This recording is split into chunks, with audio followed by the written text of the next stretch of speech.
is CBS 2 News at 5. A recent parenting blog about eliminating timeouts for children has a lot of folks debating what works and what doesn't. The blog says even putting your kids in timeout is ineffective and harmful. CBS 2's Emily Smith has reaction.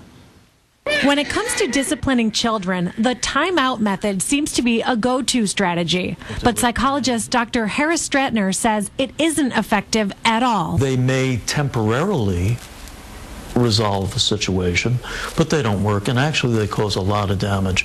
Dr. Stratyner considers timeout a form of punishment, much like spanking, saying it can also lead to issues as an adult. Punishment does not work. Positive reinforcement works, and it does require a little extra work. Parenting expert Rosie Pope uses a time-in method versus a time-out for her family. We call them chats. We go out of the room to a different place, a quiet place.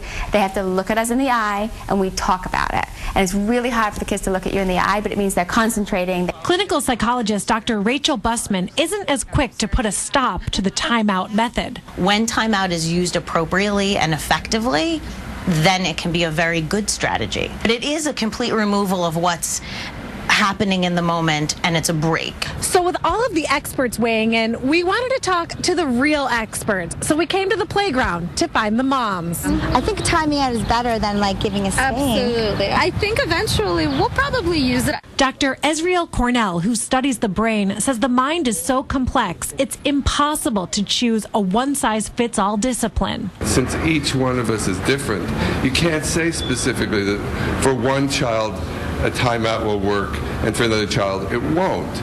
If anyone could benefit from a timeout, maybe it's the adults. Pope says she steps away before making what could be an ineffective choice with long-term effects. In Manhattan, Emily Smith, CBS 2 News. Great idea. Well, the experts we spoke with agree the best thing you can do for your child is say, "I am so proud of you," when they are behaving, for positive reinforcement. You know, I'd like to have some of these experts over to the house when we're having a meltdown. Come on over. Figure that out.